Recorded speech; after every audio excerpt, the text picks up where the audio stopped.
Floors 16, 17, and 18 are here. We are going to jump into 16 with Gearhead. Now, the special hidden passives for this floor is that we need 4 or more buffs on each unit, or 1 unit rather, and that unit will have an increase in their basic stats by like 1,000%. So there's a couple ways that we can do this. We can basically reset for a rank 3 Margaret buff, either getting that extra rank up or an extra Margaret buff. Or you can also run somebody like Red Arthur, who has an increase in basic stats buff.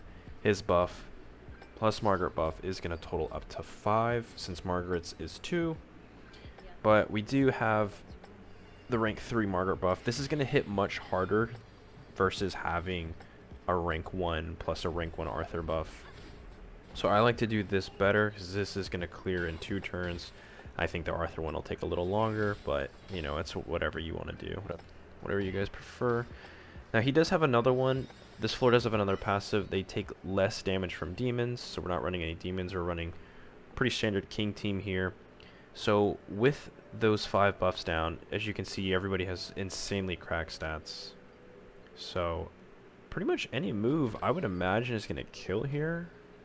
So we'll throw everything out that we want to use. Start with this King Parish. Wow. Yeah, that killed fast. Alright. I guess 5 mil, I wasn't really expecting that. But that does clear this pretty quickly. So we will move to floor 17. Looks like we are against Elaine. Now this floor only has 1 hidden passive. And that is if 2 or more units are using a stance skill, then all of their basic stats will be increased. Now, it's a little smaller than the previous floor. I think it's like 200% versus like 1,000. But, you know, that's not really going to be an issue. Now, we want to use stances that are going to last the entire turn. More specifically, we want to use counters so that we're dealing damage pretty much the entire game. Our turn and their turn, if we have, you know, a slot that isn't getting spent towards a stance. Terry, Chandler, and Esta, for example, all have very powerful counters, and they are going to be dealing damage throughout the entire turn versus somebody like Counter Melee, where his stance is only good for 1 attack. So we kind of want to avoid that. So if you don't have any of these units, most likely you have Esta Rosa because he is Coin Shop. Another good unit to use is Green Sariel. He has a very good counter.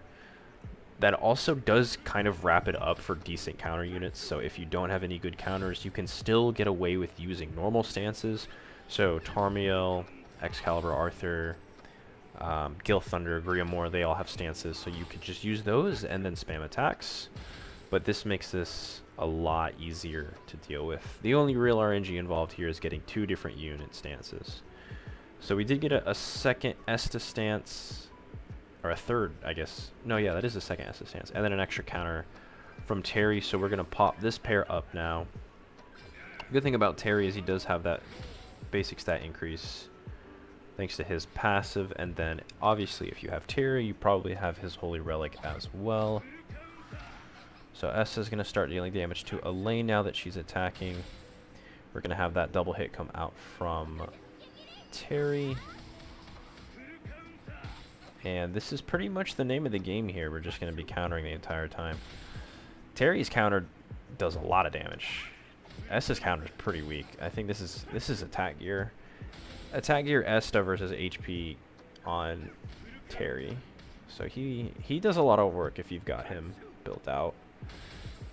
Alright, that's going to kill off the last ad there. So this should be the last turn. We don't have an extra stance. We only have Esta stances, so we're not going to get that basic stat increase. So hopefully we can just kill. Hopefully she's low enough to kill without it. So we're going to actually have to use regular attacks. Or we're going to turn her off, but she can't be debuffed. So it's really just for the damage. But it is going to drain her off an ult. So we get all the stances now. Hopefully she just dies and we don't have to go through another set of stances. But unfortunately, it was Esta stance. It could have been...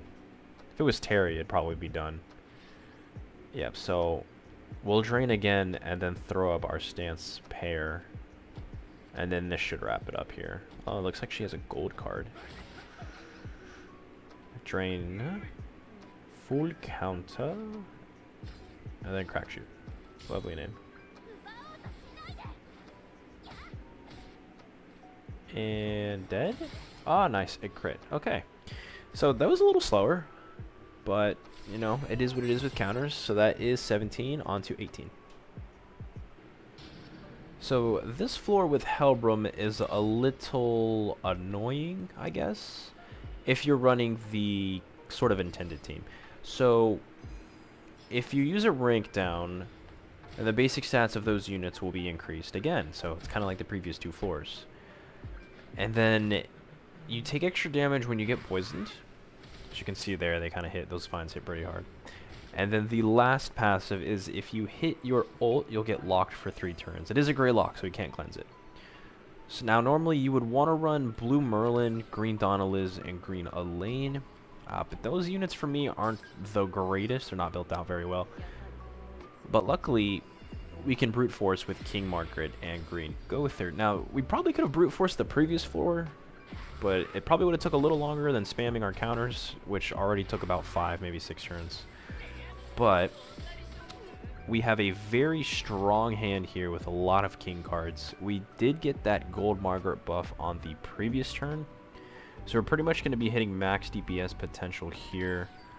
We're going to get a rank 2 shield out of king, so hopefully Helbram's ult's not going to hit that hard. But we still have that gold buff up from Margaret, so we're going to be pretty tanky. We're going to be dealing a lot of damage. I'm not sure how this damage compares to the rank down party. I imagine their damage is a little better because they are going to have that basic stat increase. And that is pretty much the intended party for this, but, you know, they're pretty mediocre units at best. This is going to be at least easier for me. If you have the rank down party built out, then by all means, go ahead and use it. But as you can see, even with that poison on, their extra damage is not getting through King Shield. With the rank 2 attack, we do have more king cards, so that's great. We'll just keep spamming these.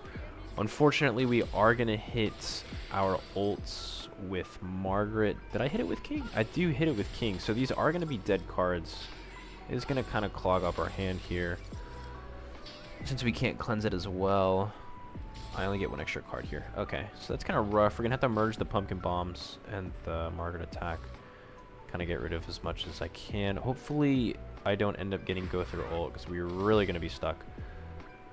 Looks like they finally broke their shield there, but they only have 1 attack. Nope, 2 attacks left. I don't think they kill. No. Okay, so hopefully the mobs on the sides die here. We're going to have to rank 2 Margaret and then probably hit that king attack. Is spamming each one individually better? Yeah, probably. That's going to be better. Make sure you king attack first so you get the passive shield up, which increases damage. I'm sure we all know this. So the right side mob dies. Left side should die to this. And if not, yeah, the third one, or second one, I'll die too. Alright, has that been 3 turns? Can I ult yet? No, it hasn't been 3 turns. Okay, so we have 1 more turn on that. But I don't think Helbram is killing. Oh, Gother might die. Oh, only 2 attacks. Okay. So he's dying to king attacks. Faux show. We get that power strike, the shield buff damage, so maximize our output here. I don't even know if that kills. Yeah, definitely doesn't kill. Oh, very nice. Alright, so that finished off. So that is floors 16, 17, and 18. If you guys liked it, drop a thumbie. Maybe sub if you're into that. See you in the next one.